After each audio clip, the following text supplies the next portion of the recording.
Okay, किन हजरात का फर्स्ट डे है, ज़रा हाथ खड़ा कर दें। हाइब्रिड में, फिज़िकल में फर्स्ट डे है, हाइब्रिड में हाथ खड़ा करें। इन्होंने लेक्चर अटेंड कर लिए हैं जो यूट्यूब पे पढ़े हुए थे, ये संडे को सोते रहे हैं। कम से कम आपको लेक्चर तो अटेंड करने चाहिए थे जो यूट्यूब पे पढ़े हुए हैं पहले 6 दिन के। चलिए अब आज और कल थोड़ा सा गुजारा चलाने की कोशिश करें और मीनवाइल 2-3 लेक्चर अटेंड करें। कल से शायद नया चैप्टर शुरू हो जाए, कल क्लास के एंड से या परसों की क्लास के सुबह से। तो फ़िलहाल जो समझ आ रहा है वो ज़रा समझें। कोई ऐसा 70-80% लेक्चर आपको समझ आ जाएगा इंशाल्लाह। अब आप लोग अगर इस नीयत से बैठेंगे पढ़ाई वो 25-20% जा रहा है बाकी लेक्चर में, फिर कुछ भी समझ नहीं आएगा। समझें, 100% समझ आना है तो बाकी 70-80 आ जाएगा। ओके,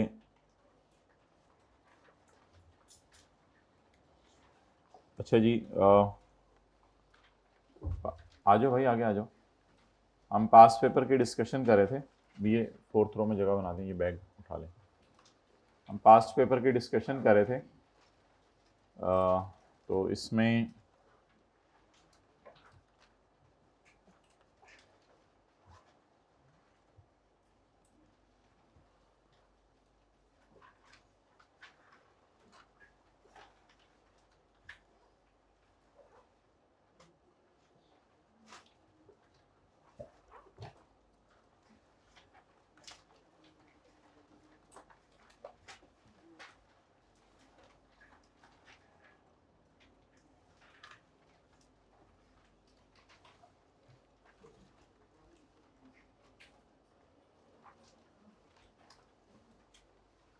इसी रो में जगह बन जाएगी। हाँ, इस रो में जगह बन जाएगी जिसमें आप पहले आई थी। आगे आगे आ जाए ना, आगे आ जाए। उस ब्रीफली पेज नंबर 16 है नोट्स का। Briefly discuss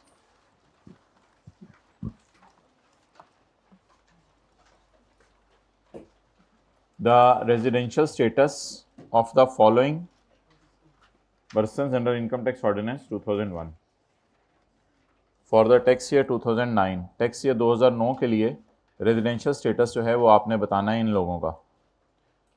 Asif is an employee of Balochistan government. Asif Balochistan government का एम्प्लॉई है। Who has been sent to UK for an official assignment on 1 December 2007 for 2 years. 1 दिसंबर 2007 को 2 साल के लिए उसे जो है वो बाहर के मुल्क भेज दिया। तो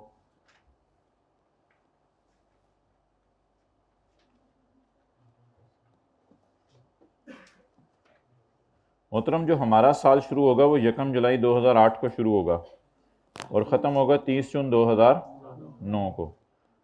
तो जो लोग पहला दिन है, हमारा साल जो है वो जुलाई में शुरू हुआ करेगा, जून में ख़त्म हुआ करेगा। हल्का हल्का मैं बताता रहूँगा। अच्छा, जो बंदा पाकिस्तान की गवर्नमेंट का एम्प्लॉई है और उसकी पोस्टिंग बाहर के मुल्क में हुई भी है, तो हाइब्रिड क्लास में मोबाइल यूज़ करते हुए सुने, तो उसकी पोस्टिंग बाहर के मुल्क में हुई भी है तो उसके लिए क्या रूल बनता है। भाई ये टेम्परेचर सबके तरह कर दें 16, और अगर कोई 15 वाला एसी आ गया 15 भी कर दें। जी बिल्कुल जी, चादर लेके आया करें घर से, अब इसका और कोई हल नहीं है। अच्छा, विंग्स भी इसके ऊपर हैं। ये 16 वाली बात पूछी नहीं गई थी, बताई गई थी। ज़्यादा सर्दी लगे तो बता दें, फिर कुछ करेंगे। ओबियसली ये जहाज़ तो है नहीं कि ब्लैंकेट अवेलेबल हो इसमें। जहाज़ में दे देते हैं आपको, ज़्यादा सर्दी लगे तो 1 दिसंबर 2007 को वो 2 साल के लिए जो है वो कहाँ भेज दिया गया है? 2 साल के लिए उसको भेज दिया गया है यूके। अच्छा जी, 1 दिसंबर 2007, 1 जुलाई 2007, 1 दिसंबर 2007, 1 दिसंबर 2007 यहाँ कहीं आएगा। तो 1 दिसंबर 2007 से 2 साल के लिए। अच्छा, अब हमारा साल पूरा साल ही पाकिस्तान से बाहर रहा, तो जब हमारा साल पूरा साल ही पाकिस्तान से बाहर रहा तो इसको रेजिडेंट समझा जाएगा या non resident?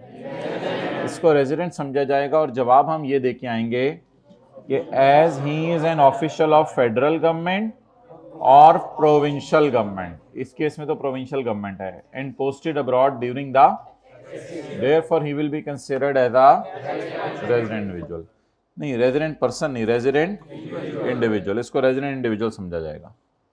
Okay next, messrs Akhtar Abbas and company, साथ वाले को घूर के देखें जो कल नहीं आया था, जरा घूर के देखें जो कल नहीं आया था, बारिश की वजह से परेशान हो गया था। Messrs Akhtar Abbas and company is a partnership firm. Partnership के लिए ये रूल है कि उसका मैनेजमेंट एंड कंट्रोल पाकिस्तान में मौजूद हो, बेशक थोड़े से अरसे के लिए भी, थोड़े से अरसे के लिए भी। Messrs Akhtar Abbas and company is a partnership firm and doing a business of financial consultancy in Pakistan as well as UAE. The management and control is situated partly in UAE and partly in Pakistan. तो भाई जो जिन हजरात का first day है, जो AOP partnership firm ऐसी हो जिसका मैनेजमेंट एंड कंट्रोल थोड़ा सा भी पाकिस्तान में रहे, तो उस AOP को क्या समझा जाएगा? Resident AOP। उसको क्या समझा जाएगा? डेट्स वाइज को क्या समझा जाएगा? Resident AOP। Question number 8, Zia के फादर फोत हो गए मार्च 2009 में, ज़िया के फादर की डेथ हो गई मार्च 2009 में। बीइंग द ओनली हेयर, ये उनका आखिरी और इकलौता और वाहिद बाल था। बीइंग, ये उनका आखिरी वारिस था, अकेला वारिस था। He received all his father business and assets, उसने फादर के सारे बिजनेस और एसेट्स, हाइब्रिड में पता चल रहा है कौन कौन बोल रहा है, अभी खड़े किया जाएगा तो फिर जरा क्लियर हो जाएगा उनको किधर से नजर आ रहा है। इन अगस्त 2009, अगस्त 2009 में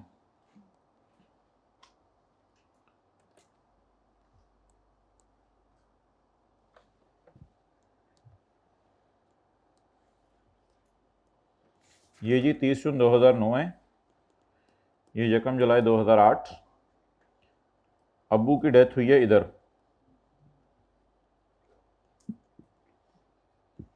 अब्बू की डेथ हुई है इधर।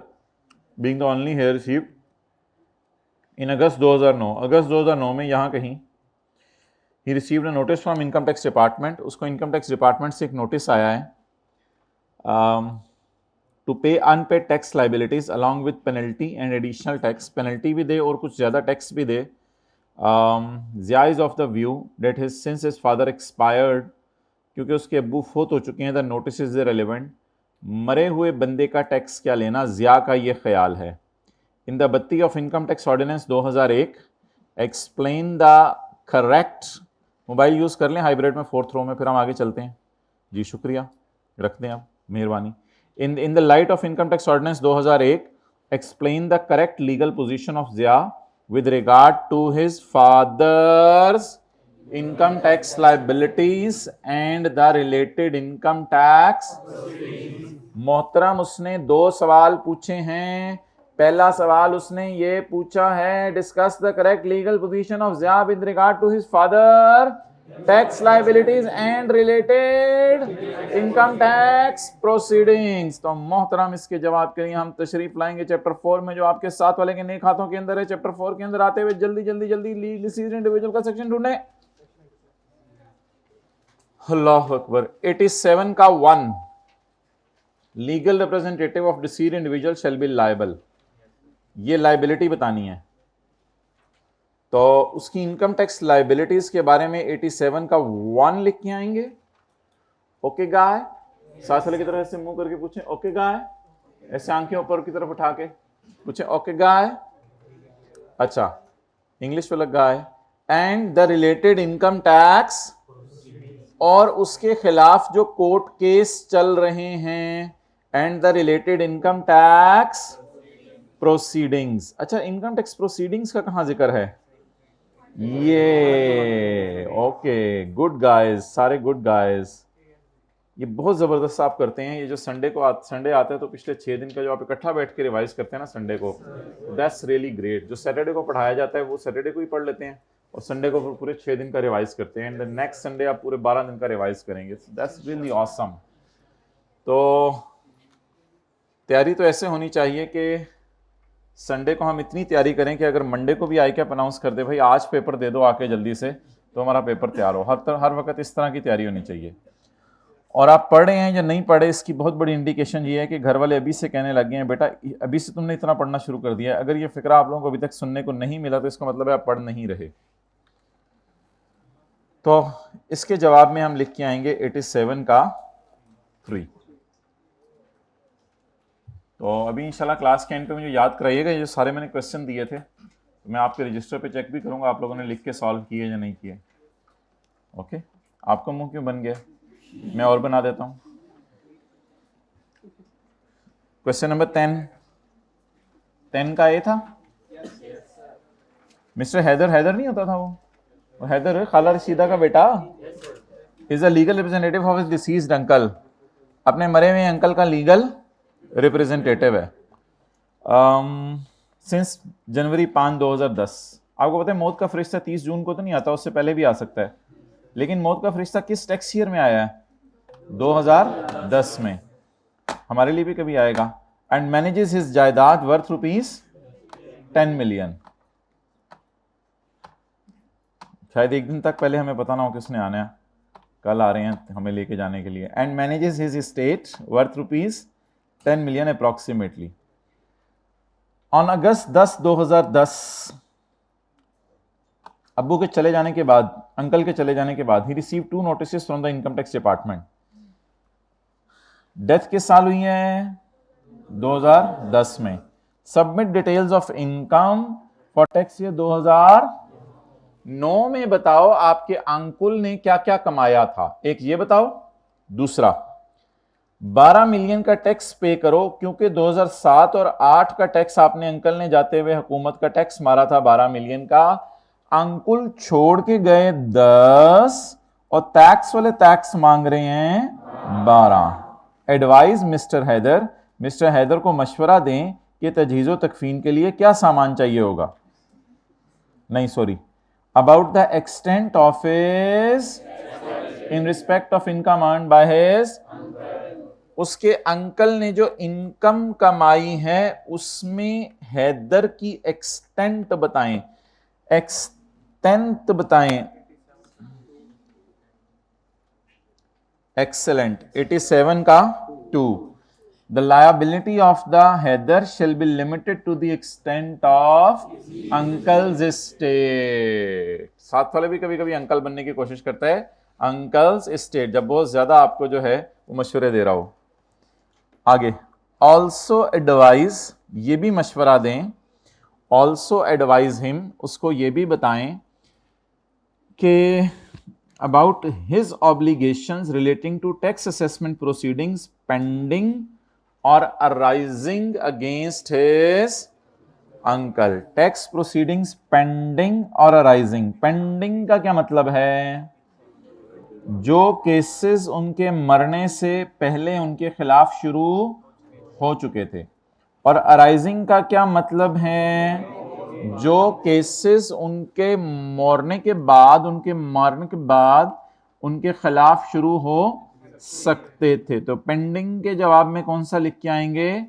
3A। और अराइजिंग के जवाब में कौन सा लिख के आएंगे? 3 का B। ये 3A 3B लफ्ज तो याद नहीं करना, लेकिन कम से कम रेफरेंस देने के लिए तो भी मैं बोल सकता हूं कि कौन कौन सा लिख के आएंगे।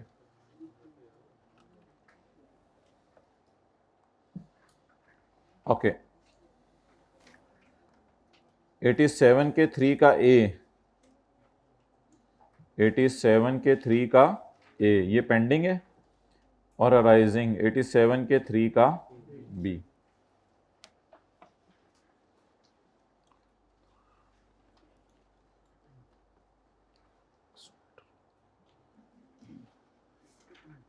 एक 2 मीटर मोबाइल दूर रख के पढ़ा करना है आपने।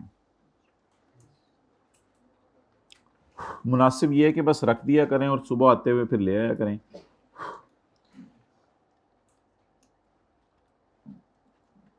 वाईफाई की तो ऑप्शन ही किसी तरह डिसेबल कर दें ताकि कोई डी ट्रैक होने का डर ही ना हो।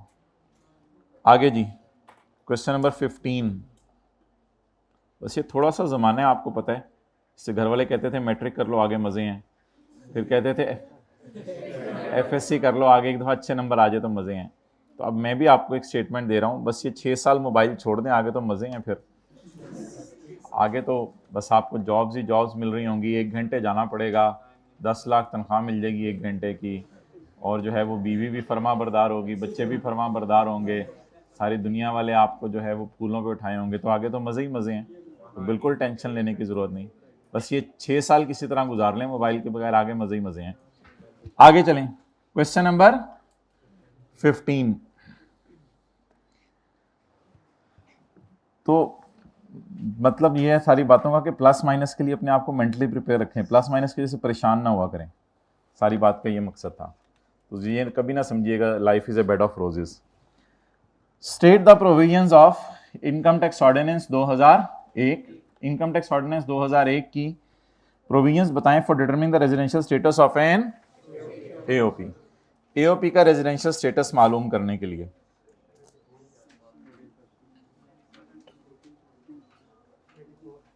पेज नंबर 3 नहीं 3, ये रेजिडेंट एओपी।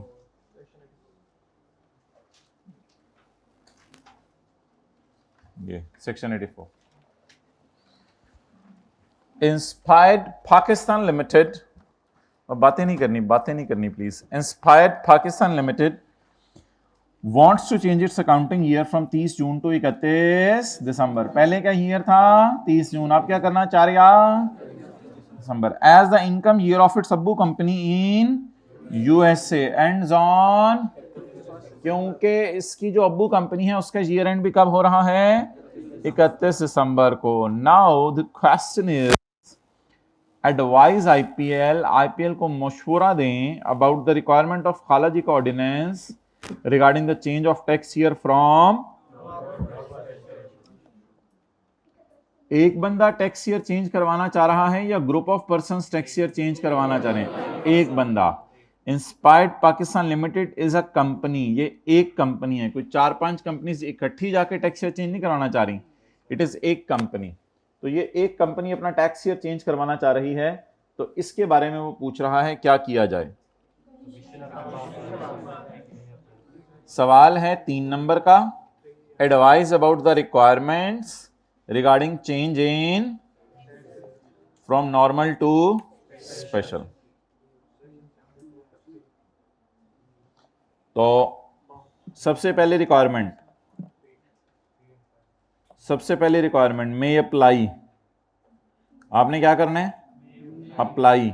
दूसरी रिक्वायरमेंट इन, तीसरी रिक्वायरमेंट किसको, to allow him to use 12-month pay other than normal tax years, and the commissioner may allow him, the order will be passed by the commissioner if the condition mentioned below is, और 0.5 भी जिक्र करके आना है। तो 74 का 3 और 5, कितने लोगों ने घर में यही लिखा था, हाथ खड़ा करके बताएं। ओके शुक्रिया।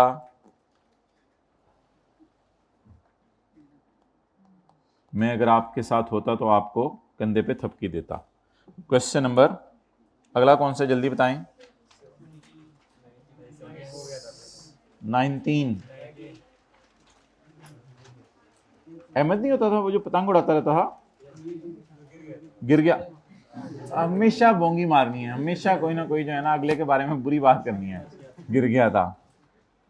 Ahmad is responsible for managing the property of his uncle who died on 5 February 2013। फरवरी के महीने में अंकल बैठे हुए थे, 5 फरवरी को शाम को 4 बजे मौत का फरिश्ता आया। भाई तशरीफ ले चलें, अब आप बहुत रह लिया आपने इस दुनिया में। द अप्रॉक्स, अंकल कहते रहे कि मुझे ये अमल कर लेने दो, तोबा कर लेने दो, भाई अब चांस खत्म है। The approximate worth of property is 7 million. Approximate worth of property is 7 million. 7 million की प्रॉपर्टी है उसकी। इन अगस्त 2000, बड़े हैवी अंकल हैं सारे अभी तक आ रहे, कुछ 7 मिलियन को 10 मिलियन को। In August 2013 a notice was received from income tax department. अगस्त 2013 में, ये मुझे लगता है 5-6 महीने बाद तकरीबन टैक्स वाले जाग जाते हैं लोगों के मरने के बाद। तो a notice was received from income tax department in the name of his uncle requiring details of his income for 2012 along with a tax in respect of previous year amounting to 8.5। पिछले साल का 8.5 tax जमा करवाएं आप, छोड़ के गया 7। सवाल की रिक्वायरमेंट है एक्सटेंट ऑफ अहमद लाइबिलिटीज, तो ये तो वही बात है। अब इसमें हम लिख के आएंगे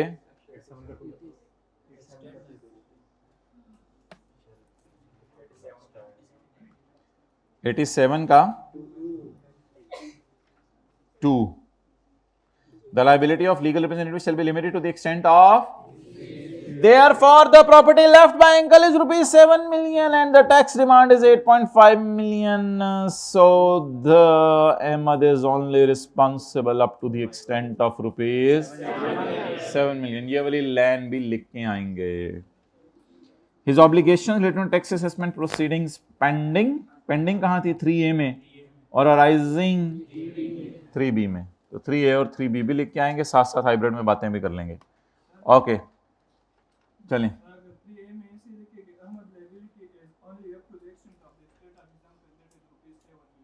हाँ ठीक है, गुजारा चलेगा. Question number 21.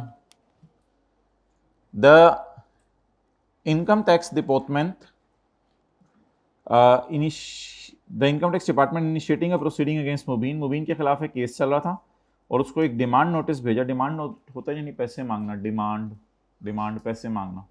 उसे डिमांड नोट भेजा रिक्वायरिंग हिम टू पे द आउटस्टैंडिंग. आउटस्टैंडिंग होता है कोई पुरानी अमाउंट को देने वाली इसकी रहती थी. Outstanding amount of his tax liability for tax से 2015 along with a default surcharge. Default surcharge अक्सर वो लेट पेमेंट के ऊपर मांगा जाता है कि आपने डिफॉल्ट कर दिया पेमेंट में तो ज़्यादा पैसे दें. However, before settlement of tax liability, tax देने से पहले मुबीन इस दुनिया से चला गया. Under the provisions of Income Tax Ordinance 2001, describe whether tax authorities would able to recover the amount of tax after Mubeen death. क्या वो मुबीन के मरने के बाद भी मुबीन से टैक्स ले सकते हैं उसके मरने के बाद?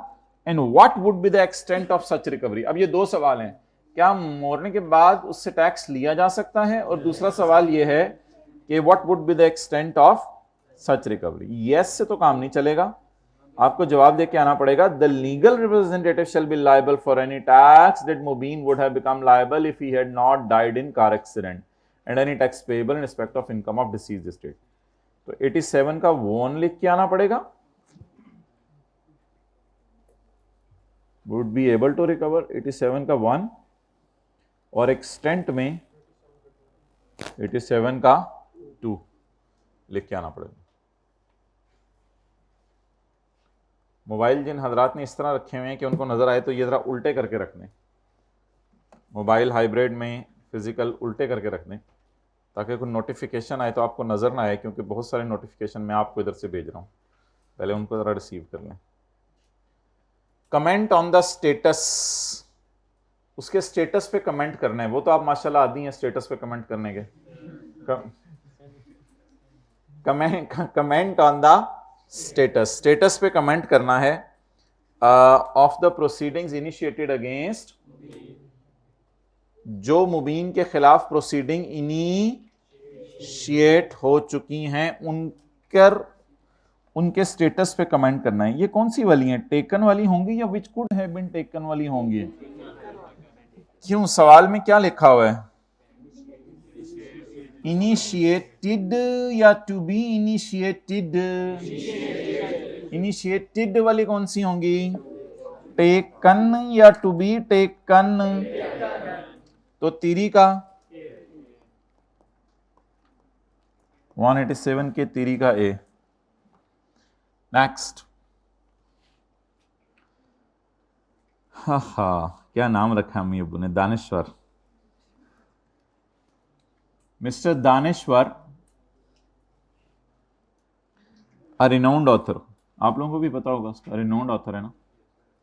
कंप्लीटेड हिज बुक ऑन बंदों की हरकतें इन 2.5 years.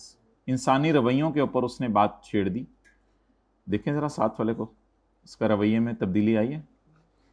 इंसानी रवैयों पे उसने बात छेड़ दी और ये बात ऐसी छिड़ी कि 2.5 साल तक काबू नहीं आ सकी. वो लिखता ही रहा इसके ऊपर, पता नहीं कहां से होके गुजरा था, जिंदगी ने क्या क्या दिखाया था उसको कि 2.5 साल तक वो इंसानी रवैयों पे लिखता रहा. Full stop. जब इंसानी रवैयों पर लिख के फारग हो चुका था वो,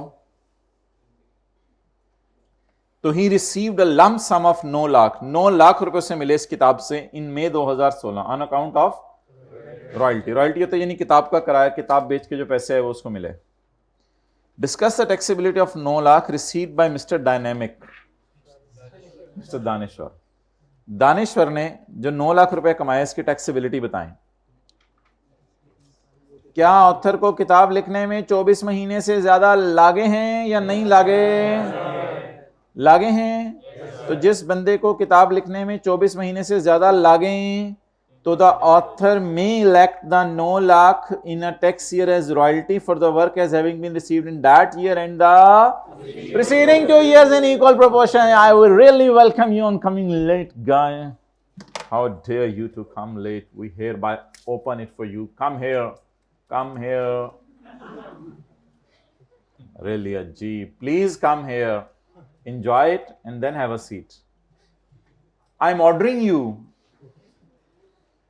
You're supposed to obey this order. Come slowly and steady. Why are you so late? Place your hands here.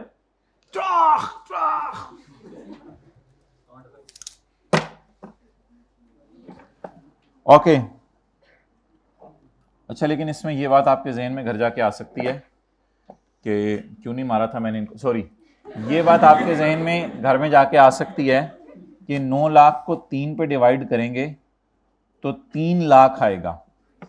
और शायद आपको याद हो, अगर किसी दिन ख्वाब में आपके टेबल आया है तो शायद आपको याद हो कि 0 से 6 लाख वाले पर टैक्स नहीं बनता। तो जब 0 से 6 लाख वाले पर टैक्स नहीं बनता तो प्रॉबेबली इसको ये फ़ायदा होगा, जब आप ये 9 लाख को 3 से डिवाइड करके 3-3 लाख को 3 सालों में डालेगा तो the tax payment will be 0। लेकिन ये बात को यहाँ करने की ज़रूरत नहीं है एज सच, लेकिन आपके समझने के लिए आपको बता रहा हूँ। Under the provisions of Income Tax Ordinance 2001, state the situations where the expenditure is required to be apportioned for the purpose of claiming a, जहां आपने एक्सपेंडिचर को अपोर्शन करना है, जहां आपको एक्सपेंडिचर अपोर्शन करने की जरूरत महसूस हो उसकी सिचुएशंस बता दें। जहां आपको खर्चे तकसीम करने की जरूरत महसूस हो उसकी सिचुएशन बता दें। इसके लिए कौन सी क्लास अटेंड करनी पड़नी थी? पिछली वाली।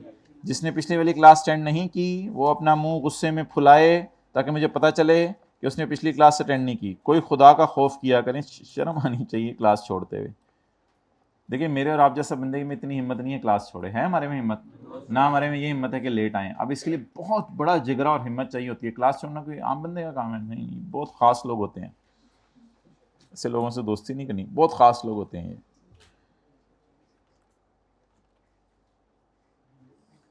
ये। सिचुएशन नंबर 1 क्या है? जब खर्चे पोर्शन करने हैं। हाइब्रिड में लास्ट रो में बातें अगर थोड़ी देर के लिए बंद कर दें तो मैं पढ़ा लूँ, आइंदा से फिर सीट्स बदलनी पड़ेंगी। अच्छा, फ्रंट रो वालों को तो कोई कसूर नहीं ना, अगली रो वालों को। अच्छा, तो 2 हेड्स ऑफ इनकम में आप इनकम कमा रहे हैं, या किसी हेड ऑफ इनकम में इनकम कमा रहे हैं और किसी और पर्पस के लिए आप उस बिजली को इस्तेमाल कर रहे हैं, या किसी हेड ऑफ इनकम में टैक्सेबल इनकम भी कमा रहे हैं और फाइनल टैक्स रिजीम की इनकम भी कमा रहे हैं। एक्सपोर्ट सेल को हमने कहा था और डिविडेंड इनकम को ये एक फाइनल टैक्स रिजीम होती होगी कोई, बस कभी देखेंगे जब ये आएगी। तो ये 3 सिचुएशंस हैं जहां आपको खर्चों को क्या करना पड़ेगा? अपोर्शन। सिचुएशंस, शन मांगी थी, शंस मांगी थी, शंस मांगी थी। आबिद था, आबिद वही स्कूल वाला हमारा दोस्त जो हमेशा आखिरी बेंच पे बैठता था। Abid is legal representative of his दादा अबू, नाना अबू। अच्छा, तो नाना अबू क्या कहते हैं अंग्रेज? Mini grandfather. उनको भी मेरे ख्याल से ग्रैंडफादर ही कहते हैं अंग्रेज, पता नहीं हो सकता है। ग्रैंड पा, पा माँ,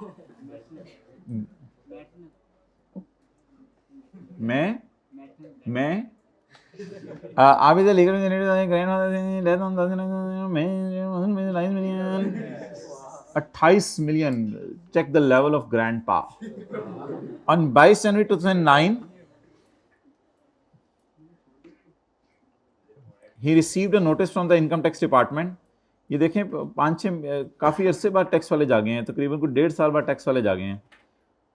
arising A notice from income tax department requiring him to make a payment of 0.8 million against his grandfather's income for 2007. ये तो बहुत थोड़े पैसे मांगे हैं, ग्रैंडपा का बड़ा लेवल था, 0.8 मिलियन उसका टैक्स जमा करवाओ।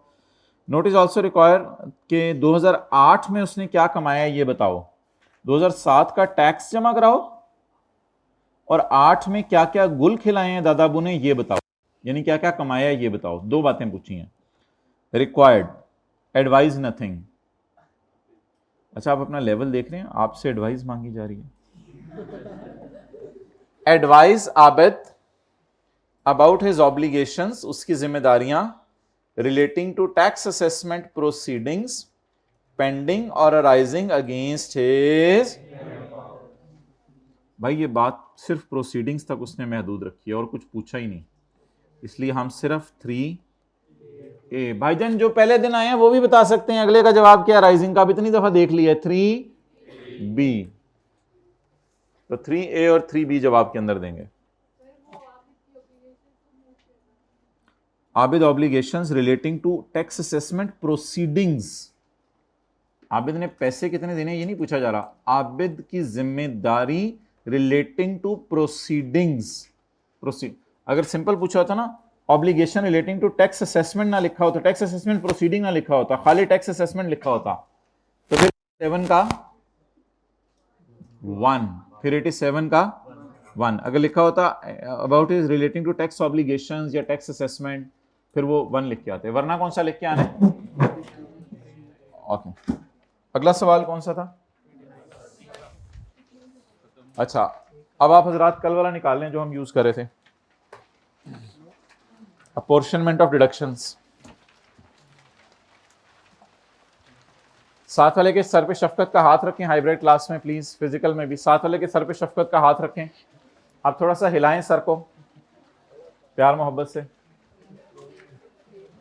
छोड़ दें अब उसको उसके हाल पे छोड़ दें।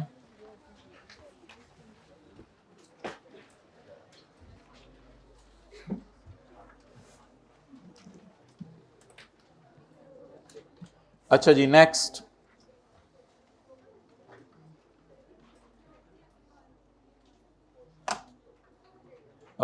पेज नंबर बता दें कौन से? 11।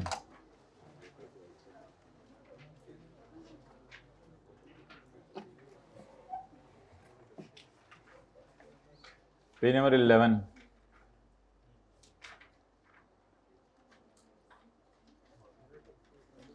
बबलू 12। अच्छा कई दफा किसी चीज की तफसील अगर टैक्स वालों ने देनी हो तो वो उस चीज की तफसील देने के लिए रूल्स बना देते हैं। क्या बना देते हैं? रूल्स। एनी एक्सपेंडिचर, अच्छा जो हजरात कल नहीं आए थे जरा देखें, जरा ना देखें सारा ही देख लें, ऐसी कोई मुश्किल बात नहीं है। जिन हजरात का फर्स्ट डे है दुनिया क्लास में देखें, हमने कहा था कि एक बंदा है उसकी 2 दुकानें हैं, बिल्कुल सादा सी बात है, बड़ा अटेंटिवली अब जिनका फर्स्ट डे है वो सुनिएगा। एक साहब है उनकी 2 दुकानें हैं, एक पाकिस्तान में एक कनाडा में। पाकिस्तान की दुकान से सेल है 3 लाख, कनाडा की दुकान से सेल है 7 लाख। पाकिस्तान की दुकान पे रशीद को तनख्वाह दी 10,000 और कनाडा की दुकान के अंदर जो है सिम्पसन को तनख्वाह दी 7,000। इसके अलावा एक इश्तिहार चला टीवी के ऊपर जिसका खर्चा 5,000 हुआ। इस 5,000 को हमने 1,500 पाकिस्तान की शॉप में से माइनस कर दिया था और 3500, आंखें खोल के क्लास लेनी, और 3500 कनाडा की शॉप में से माइनस कर दिया था। माइनस करने की बेसिस हमने ये बताई थी कि 5,000 को हमने डिवाइड किया था 1 मिलियन पे और मल्टीप्लाई कर दिया था 7 लाख से ताकि कनाडा की दुकान का खर्चा निकल आए, और फिर 5,000 को हमने डिवाइड किया था 1 मिलियन से और मल्टीप्लाई कर दिया था 3 लाख से, ताकि भाई जल्दी आना हाइब्रिड में, जल्दी आना जरा होके, तो 3 लाख से मल्टीप्लाई कर दिया था ताकि पाकिस्तान की दुकान का खर्चा निकल आए। तो 5,000 को क्या किया था हमने, तोड़ो तोड़ो तोड़ो अपोर्शन कर दिया था। अब इधर जो पहली लाइन लिखी हुई है, any expenditure that is incurred for a class. Any expenditure that is incurred for a class shall be allocated to that class. That class. भाई बाल दीवार पे ना लगाएं, ऑयल लग जाता है फिर दीवार पे, मुश्किल होता है उतारना। अच्छा जी, एन एक्सपेंडिचर दैट इज इनकट, नहीं भाई मोहब्बत से कह रहा हूं, आप बुरा क्यों बना गए हो? Hybrid class second row, ball point पकड़ी हुई है हाथ में, हम मोहब्बत से बात की है, बुरा ना बनाया करो यार, ऐसी बात हो क्लास के बाद आके बता दिया करो, मुझे बुरा लगा था। एनी एक्सपेंडिचर, टेक लगा लो दोबारा, I take my, any expenditure, relax हो जाओ, any expenditure that is incurred for, बेशक आप लेट के क्लास नहीं लेकिन बस अटेंटिव रहें, बेशक ये चौंकड़ी मार के बैठ जाए करें, मेरी तरफ से कोई पाबंदी नहीं है, लेकिन बस अटेंटिव रहें। एनी एक्सपेंडिचर, हम तो हर 10 मिनट मोबाइल देखें तो अटेंटिव होते हैं। Any expenditure that is incurred for a particular class shall be allocated to, वो कौन सा एक्सपेंडिचर है जिसके बारे में मैं वाजे तौर पे कह सकता हूं कि this is incurred for a particular class? 10,000 is incurred for particularly Pakistan sale and 7,000 is incurred particularly for, so if it is so then it means कि सैलरीज के साथ हम लिख सकते हैं कि ये वाजे तौर पे क्लास ऑफ इनकम के लिए हुआ है, या कोई डाउट है इसमें? अच्छा, अबू बड़े भाई के लिए बड़ी वाली जर्सी लेके आए, छोटे भाई के लिए छोटी वाली जर्सी लेके आए, आप पता चल जाएगा किसके लिए कौन सी वाली है, बिल्कुल फॉर अ पर्टिकुलर पर्सन लेके आए। लेकिन अबू खरबूजा लेके आए, अब वो कौन कितना खा रहा है, कौन कितना खा रहा है पता नहीं, तो कुछ चीजें होती हैं जो स्पेसिफिकली एलोकेट की जा सकती हैं, कुछ का होता है पता नहीं चलता। Any expenditure for a class shall be allocated to that class. Expenditure that is incurred for a class shall be allocated to that class. Underline कर लें जो मैंने हाईलाइट किया है। अब जरा ये अधूरी सी बात पढ़े, समझ आ रही है जी? भाई जिनका फर्स्ट डे है उनको ये बात समझ आ रही है, जरा हाथ खड़ा करके बताएं हाइब्रिड में, जिनका फर्स्ट डे है उनको ये बात समझ आ रही है, हाथ खड़ा कर दें। अच्छा नहीं समझ आ रही, आ रही है, शुक्रिया। तो जो खर्चा जिस किसी हेड के लिए स्पेसिफिकली किया है वो वहां माइनस कर दें। अच्छा, अब अगला मसला ये है कि एडवर्टाइजमेंट का खर्चा है, तो टीवी तो दोनों जगहों पे देखा गया है, तो एडवर्टाइजमेंट का खर्चा फिर कहीं एक जगह माइनस करें या दोनों में तोड़ा दोनों में तोड़ा। एनी कॉमन एक्सपेंडिचर, एनी, तो एडवर्टाइजमेंट के साथ लिखें कॉमन एक्सपेंडिचर, आंखें खोल के क्लास लेनी, ये सबसे बड़ा हदफ है आपका। एनी कॉमन एक्सपेंडिचर, एनी, तो नींद पूरी करके आया करें, 6 घंटे सोया करें, 6 घंटे तो सो के आया करें। 8 घंटे? Oh man, not at all. कितने घंटे होते हैं दिन में? 24। 6 निकाल दें सोने में, ठीक है, और इधर देखें सारे, और 2 घंटे निकाल दें खाने में, पीने में, नमाजों में, और 3 घंटे चले कर लें, और बताएं, 3 घंटे निकाल दें खाने में, पीने में, नमाजों में, नहाने में, धोने में, कपड़े धोने में, ये 3 घंटे निकल गए। अच्छा जी, कितने रह गए? 15। अच्छा, क्लासेस लेते हैं आप कॉलेज में, तो चलो 2 घंटे में जो है वो लगा लेता हूँ एक क्लास के, हालांकि 2 घंटे कुछ क्लासों के होते नहीं, 2 घंटे लगा लेते हैं क्योंकि टेस्ट भी चलो बीच में आ जाते हैं। 6 घंटे उसके हो गए, ठीक है, और आने जाने का आधा घंटा कर लें। अब आप दूर अगर रहते हैं तो ये आपका कसूर है, इसमें मेरा कोई कसूर नहीं है।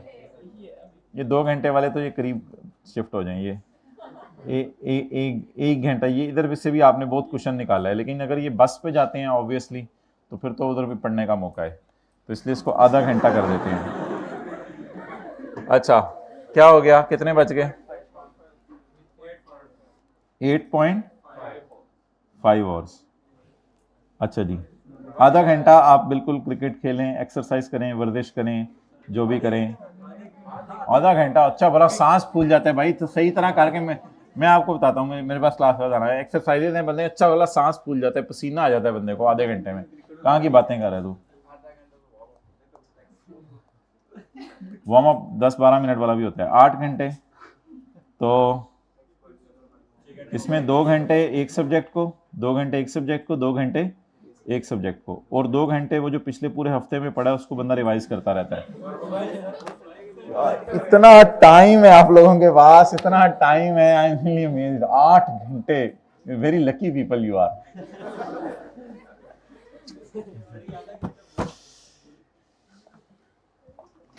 अभी यहां से भी आपने थोड़ा सा क्वेश्चन निकाला था, चलें।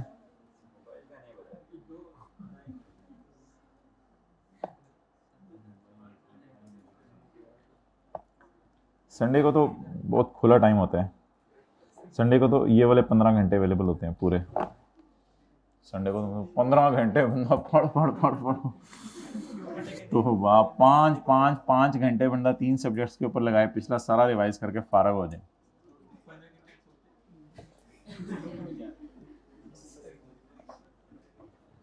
Really lucky people you are, माशाल्लाह। Point number 3, any common expenditure। पता नहीं मेरे 15 कहाँ चले जाते हैं, मुझे तो कल समझ नहीं आई मेरे 15 कहाँ जाते हैं। और वीक डेज मेरे तो नहीं 8 होते, पता नहीं ये कहाँ कहाँ की बातें करें, मेरे तो नहीं 8 होते। जी जी बोलें, नहीं बोलना, ठीक है। Point number 3, any common expenditure,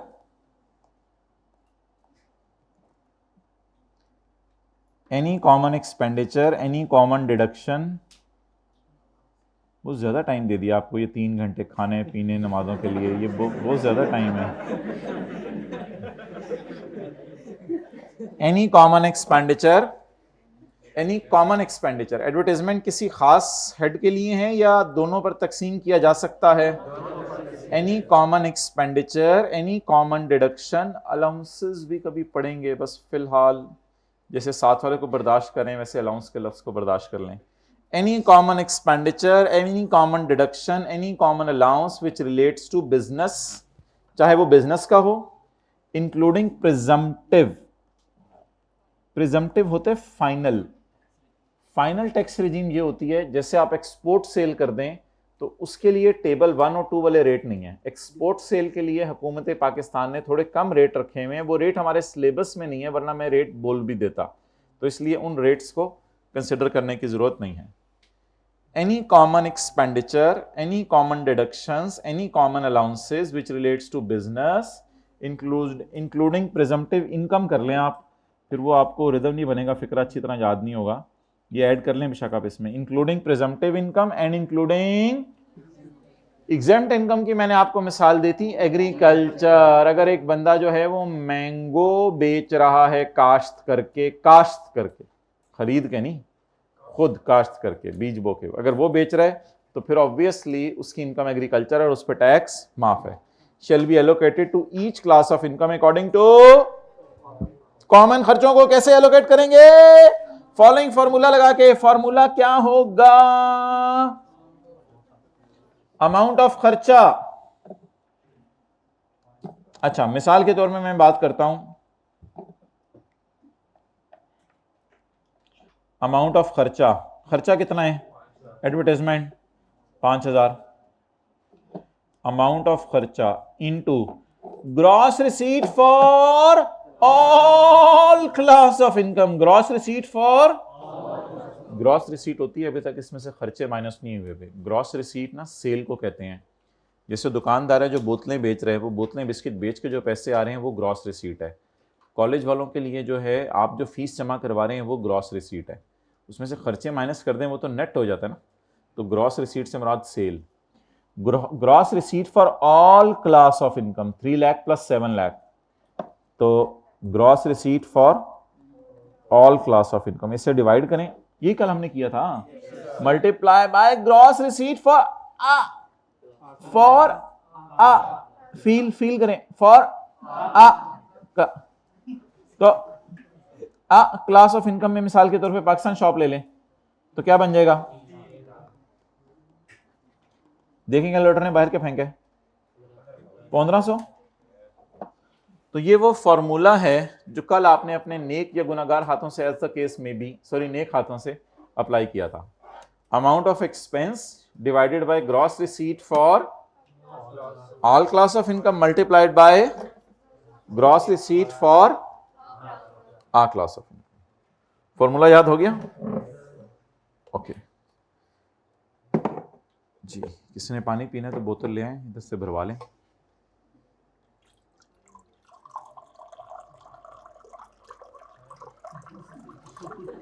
क्या कह रहे हैं?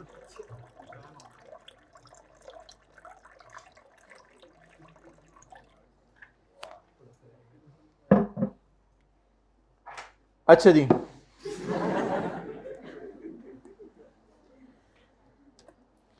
ग्रॉस रिसीट का मतलब देखें। ग्रॉस रिसीट का थोड़ा थोड़ा हाइब्रिड में मोबाइल यूज करते हुए साथ साथ जरा ग्रॉस रिसीट का मतलब देखें। ग्राहक असल में जब आप लोग ऐसे मुतवज्जे हो जाते हैं ना, बिल्कुल ऐसे, तो लगता है बहुत ज्यादा मुतवज्जे हो गए आप, क्योंकि मोबाइल तो आपका नजर नहीं आ रहा होता, वो तो आप एक्सपर्ट हैं छुपाने में।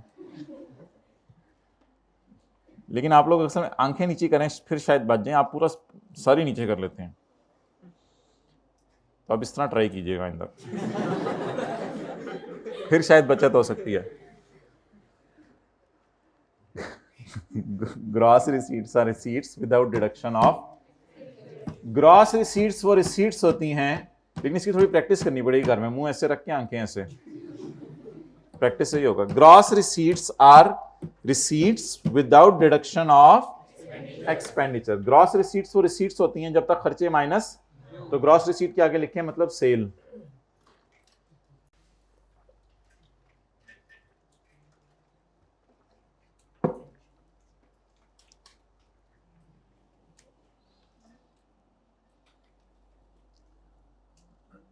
Common expenditure, common deduction, common allowances means common common खर्चे, जैसे एडवर्टाइजमेंट था, it is an expenditure that is not clearly allocable to any, is it clearly allocable to any class of income? Is 5,000 is clearly allocable to any class of income? It is not clearly allocable, so we will allocate it on the basis of gross receipt, that is sale. Allocable, not clearly allocable, but these salaries are clearly allocable, but this 5,000 is not clearly allocable. अच्छा, where a person is earning net commission, ये मैं बाद में करता हूं। In this rule, इस rule में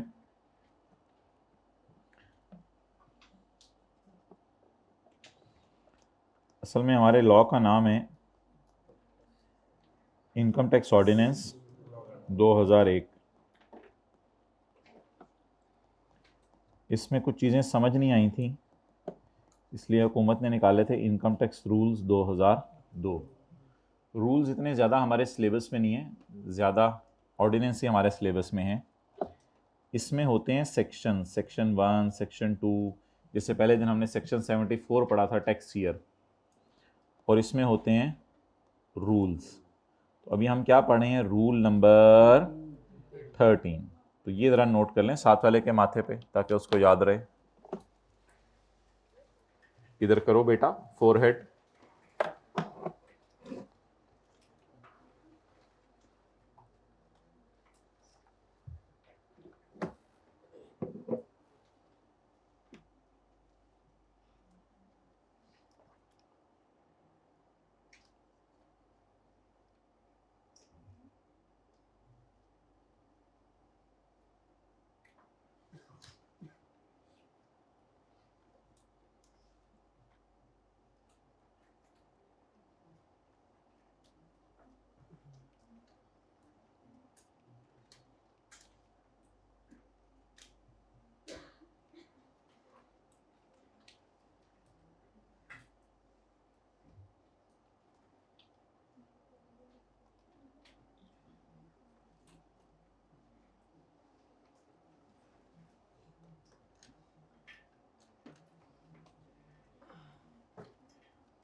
okay जी, hybrid में देख लें, मोबाइल पहली रो में देख लें, 1 मिनट और देख लें, ठीक है, शुक्रिया। चलें जी, आगे चलते हैं। आप लोगों से घंटा डेढ़ इधर नहीं गुजरता मोबाइल के बगैर, तो मैं कैसे यकीन कर लूँ कि घर में यार 15 मिनट मोबाइल के बगैर गुजर रहे हूँ? मेरा नहीं ख्याल। इतने लोगों को मसला है हर 5-10 मिनट बाद रहा। ये कब से है मसला? मैट्रिक्स से? अच्छा,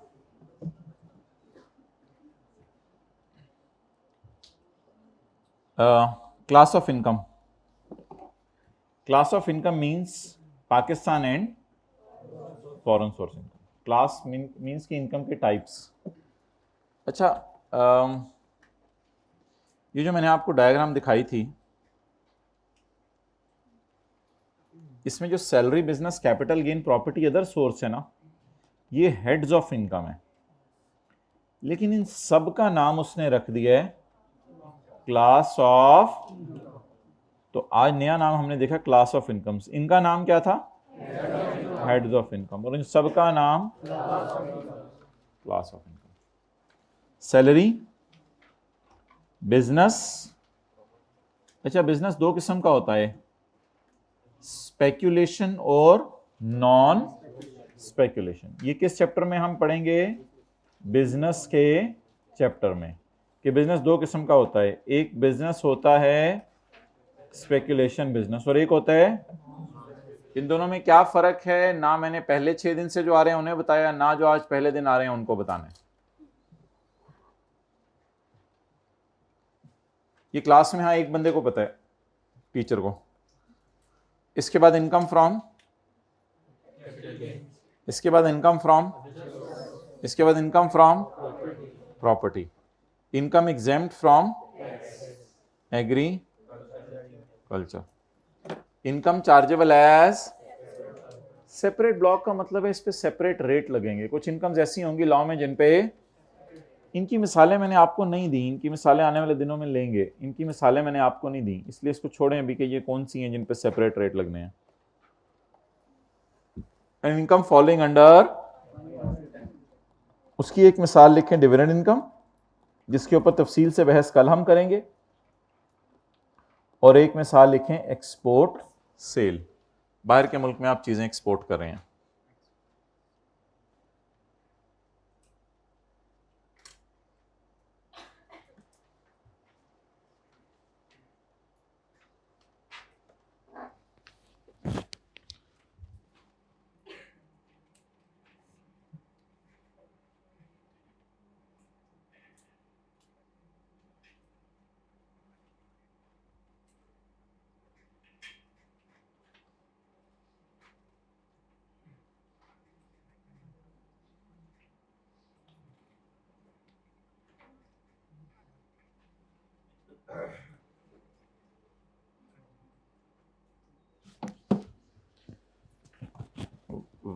While allocating expenses, the nature and source of each class must be considered.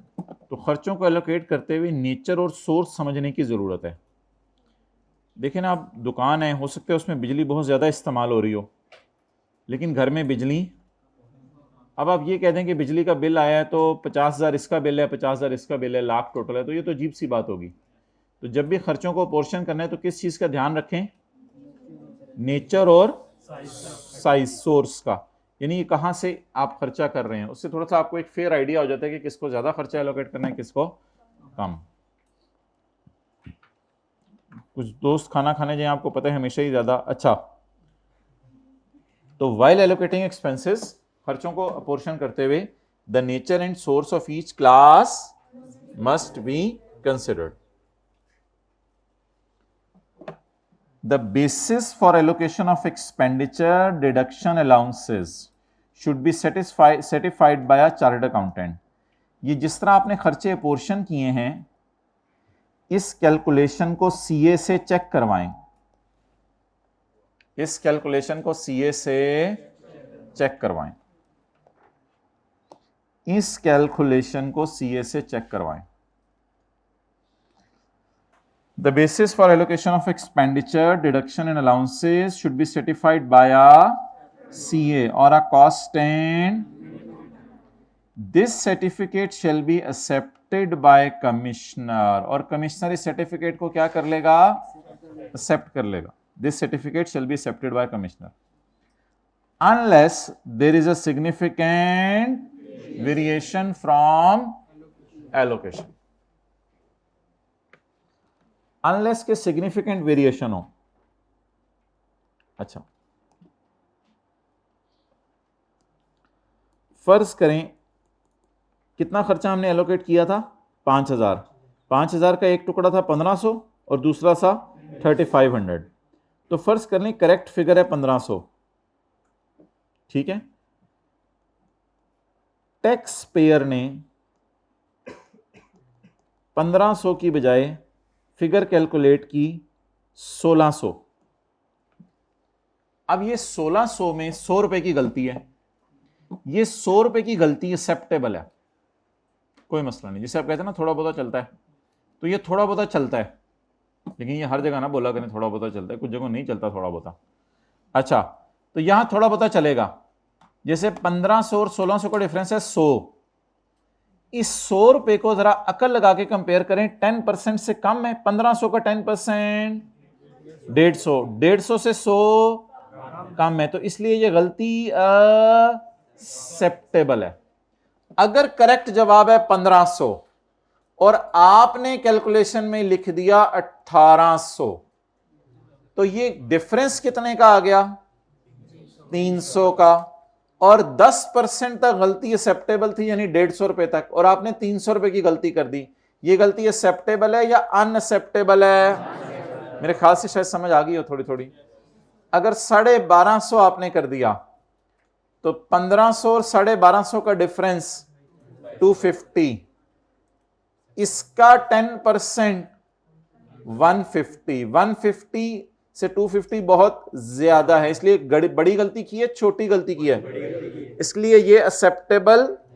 लेकिन अगर 1450 हो जाए, यानी 50 का फर्क आ रहा है, तो 1500 का 10% 150, 150 से 50 कम है, तो बड़ी गलती छोटी मोटी गलती, तो ये गलती क्या होगी, एक्सेप्टेबल होगी। नोट करो।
सुन लें, आवाज आ रही है। The basis for allocation of expenditure deduction and allowances should be certified by a CA और कॉस्ट एंड मैनेजमेंट अकाउंटेंट, ये भी एक क्वालिफिकेशन है।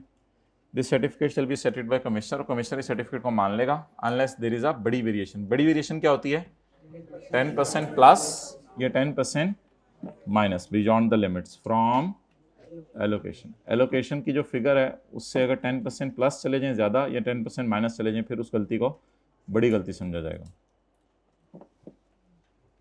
अच्छा जी, इसको एक दफ़ा नज़र मार लें। कोई भी खर्चा जो किसी एक हेड के लिए किया गया उसको वहाँ से माइनस कर दिया जाएगा। जैसे हमारे सवाल में सैलरीज थी, किसी कॉमन खर्चे को, कॉमन डिडक्शन को, कॉमन अलाउंस को, चाहे वो बिजनेस हो including final income and including exempt income, इसका क्या मतलब है, चाहे वो बिजनेस हो, चाहे वो फाइनल हो, चाहे वो एग्जेम्प्ट हो। मिसाल के तौर पर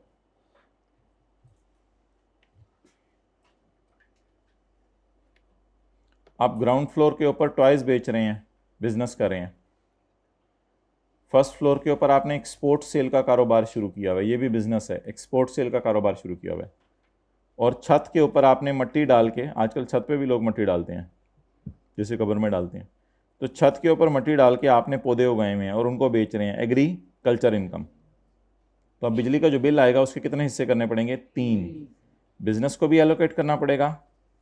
मैंने कल कहा था एक्सपोर्ट सेल फाइनल टैक्स या प्रिजेम्पटिव इसका नाम है, और एग्जेम्प्ट इनकम को भी बिजली का बिल एलोकेट करना पड़ेगा। तो ये मिसालें हैं जहां खर्चे एलोकेट करने पड़ सकते हैं। और खर्चा एलोकेट कैसे करना है, बोलें, amount of expenditure divided by gross receipt for all class of income multiplied by gross receipt for uh class of income. Gross receipts का मतलब होता है ऐसे पैसे जिसमें से अभी तक खर्चे minus. Common expenditure means expenditure that is not clearly allocable to any class of income. और फिर आगे हेड्स ऑफ इनकम उसने बता दिए, उसमें क्लास ऑफ इनकम्स बताया, बल्कि क्लास ऑफ इनकम में हेड्स ऑफ इनकम से ज़्यादा चीज़ें आ रही हैं।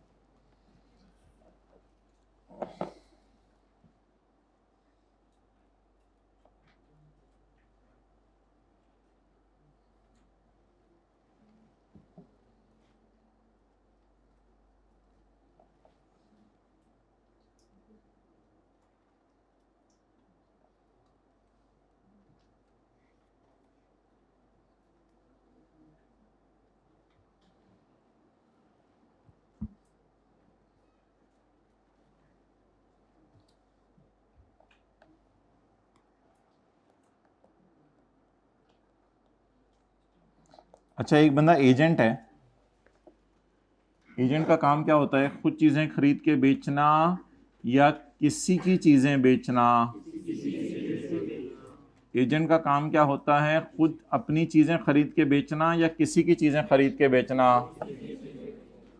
मिसाल के तौर पे एक एजेंट है, उसने बताया कि मैंने सेल की है 50 मिलियन की, इसमें मेरा 2% कमीशन है। तो बताइए जी 2% कमीशन कितना बना, 1 मिलियन। अब सवाल ये है कि ये जो सेल है ग्रॉस रिसीट एजेंट के लिए, शुड इट बी टेकन 50 और should it be taken 1? Agent के लिए what should be the gross receipt? वैसे तो एजेंट को 50 आए, लेकिन एजेंट को 49 तो आगे देना पड़ा होगा, और अपने लिए इसने कितना रखा होगा, सिर्फ 1 million. Now the question is what is the gross receipt for agent? It is called as net commission and it is, बोले, ग्रॉस, नहीं ग्रॉस, हाँ ग्रॉस रिसीट या ग्रॉस प्रॉफिट कर दो।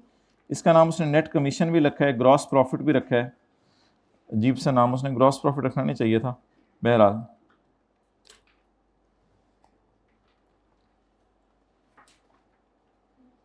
नेट कमीशन या ग्रॉस प्रॉफिट, लेकिन इसका असली नाम है ग्रॉस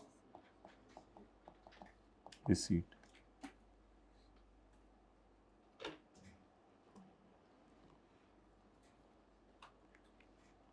फॉर एजेंट, वैसे तो शायद उसको 50 आया है, लेकिन एजेंट के लिए ग्रॉस रिसीट क्या है?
Okay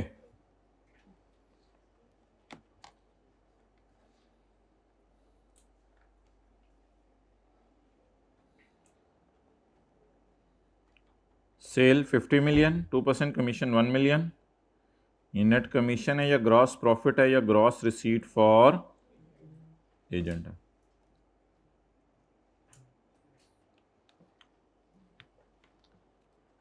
where a person is earning net commission और ब्रोकरेज, इसे नेट कमीशन भी कहा जाता है, ब्रोकरेज भी कहा जाता है, then his gross profit will be taken as sale, then his gross profit will be taken as sale. ये टर्नओवर ना, टर्नओवर इसको कहते हैं सेल को, लेकिन असल में अब इसके लिए सेल वो नहीं है। His gross profit will be taken as sale, his sale will not be taken as sale, his gross profit will be taken as sale. I repeat, his sale will not be considered as sale, rather his gross profit will be taken as sale. assume किया जाएगा, हालांकि cell तो इसकी 50 है, his gross profit will be taken as sale. gross profit कितना? 1 million.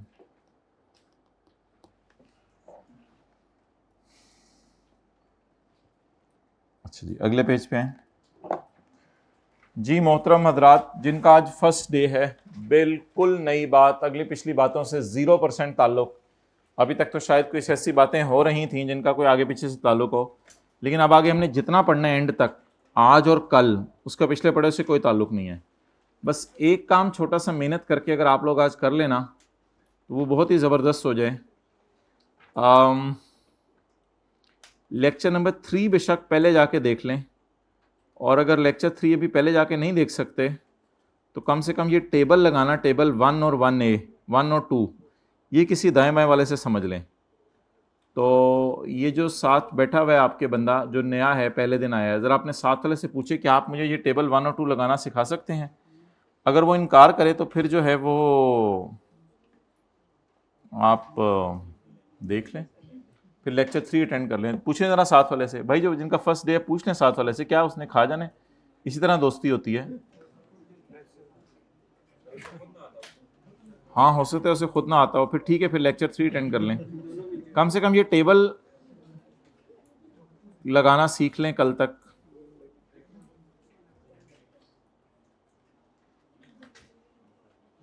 बल्कि ज़रूरी सीख लें।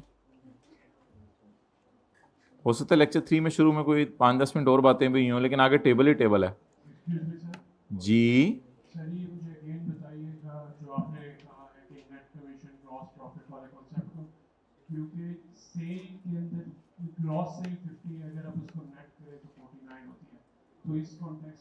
सेल नहीं, उस सेल नेट तो 49 उस बंदे के लिए जिसका बिजनेस है।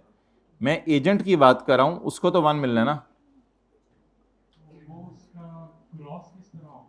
उसको तो मिलना ही 1 है, उसको तो मिलना ही 1 है, उसके लिए ग्रॉस नेट तो कुछ है ही नहीं, बस ये 1 ही 1 है बस। हाँ जी, जिसका सेल हो उसके लिए 50 है, उसके लिए 50 है, वो फिर 1 मिलियन खर्चा माइनस कर रहा है, लेकिन उसके लिए 50 sale. Okay, fair market value. अच्छा जी, डिफरेंट चीज़ों की फेयर मार्केट वैल्यू हमें मार्केट में देखनी पड़ती है। कभी कोई आप प्रॉपर्टी ख़रीदने जाते हैं तो उसकी भी फेयर मार्केट वैल्यू होती है। फेयर मार्केट वैल्यू होती है जो मार्केट में उसकी कीमत लग रही है आजकल। कई दफ़ा ऐसा होता है कि आप कोई चीज़ रेंट पे लेने जाते हैं, मिसाल के तौर पे आप रूम रेंट पे लेने जाते हैं, उसकी भी क्या होती है? Fair market value. कई दफ़ा कोई एसेट बाज़ार से ख़रीदते हैं, उसकी भी क्या होती है? कई दफ़ा आप सर्विस लेते हैं, जैसे डॉक्टर की सर्विस लें तो डॉक्टरों की फ़ीस अलग अलग होती है, उसकी भी एक फेयर वैल्यू होती है। कई दफ़ा कोई भी बेनिफिट और परक्विजिट, अगला बंदा आपको कोई भी फ़ायदा देता है, परक्विजिट और बेनिफिट एक ही मतलब है इनका, तो कोई भी बंदा आपको फ़ायदा देता है तो परक्विजिट मीन्स बेनिफिट, तो उस बेनिफिट की भी क्या होती है? फेयर वैल्यू होती है। कोई आपको लिफ्ट दे दे, उसकी फेयर वैल्यू होती है कि यार इतने में क्रीम कितने में कहाँ लेके जा सकती है।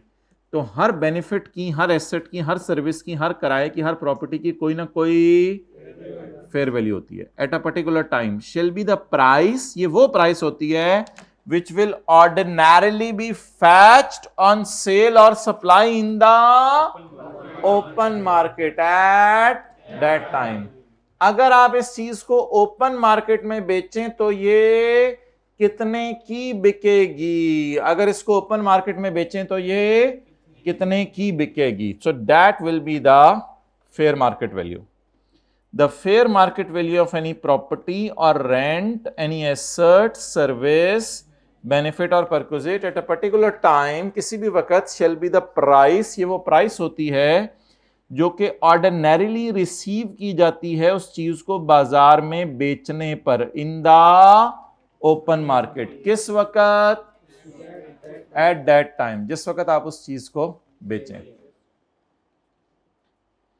आमिर ने एक कंप्यूटर खरीदा 70,000 रुपए का और अंजुम को बेच दिया है जब उसकी WDV 40,000 थी.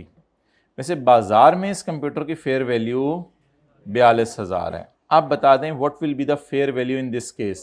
42,000. बाकी फिगर तो अजीब सी है ना, कॉस्ट है और WDV है, तो कॉस्ट में से डेप्रिसिएशन माइनस की होगी तो WDV आई होगी ना. तो PRC तो किया हुआ है मेरे ख्याल से आप लोगों ने, तो WDV आई होगी. तो WDV को BV भी कहते हैं. तो हमें कॉस्ट और BV तो नहीं चाहिए, अभी हमें क्या चाहिए? Fair value. अच्छा, अब अगला कॉन्सेप्ट बड़ा अजीब सा है. हाइब्रिड में लास्ट रो में बातें करते हुए अगला कॉन्सेप्ट बड़ा अजीब सा है कि the fair market value shall be determined ignoring any restriction on transfer. That is really अजीब.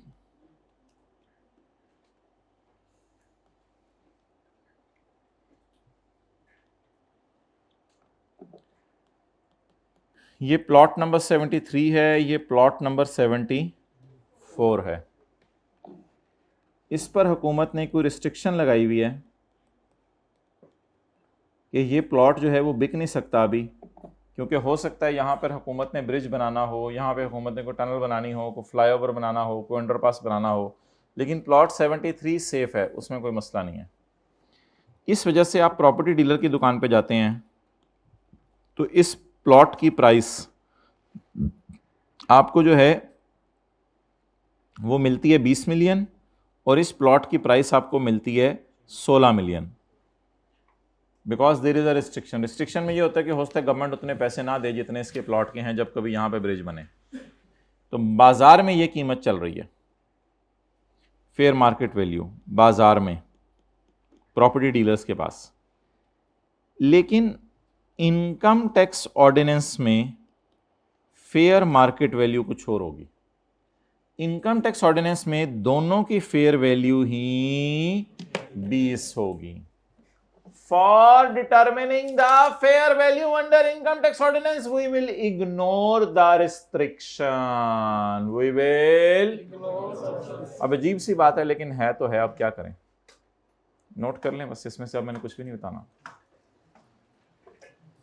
It's complete from my side. Now it's your turn.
Okay,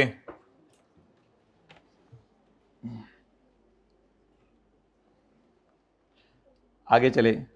the fair market value shall be determined ignoring any restriction on fair market value इनकी determine की जाएगी transfer पर restriction ignore करके। बोलें, fair market value determine की जाएगी ignoring restriction on transfer. अच्छा, कई चीज़ें ऐसी होती हैं जिनकी फेयर वैल्यू जो है ना डिटरमिन नहीं की जा सकती। कई चीज़ें ऐसी होती हैं जिनकी फेयर वैल्यू डिटरमिन नहीं की जा सकती कैश में। मिसाल के तौर पे होंडा एटलस कार है, वो लोग कहते हैं कि हमारे पास एक मशीन है जिससे गाड़ियाँ बनाते हैं। अब वो जो होंडा एटलस कार की मशीन है, क्या वो किसी के काम की है?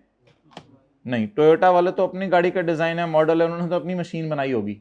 तो कई दफ़ा कोई ऐसा एसेट होता है जिसकी फेयर वैल्यू मालूम करना बाजार में लेके जाकर मुश्किल होता है, और उस एसेट के अंदर मसला ये आता है कि there is a fact that this amount is not convertible to cash. आपके पास जो है वो कोई बहुत पुराने जमाने का फोन हो, जो सब वो परदादा जी के जमाने का, लक्कड़ दादा के जमाने का आपके पास फोन हो, और आप वो बाजार में लेके जाएं बेचने के लिए, लोग कहेंगे भाई इसको तो वैल्यू साइन नहीं की जा सकती कैश में।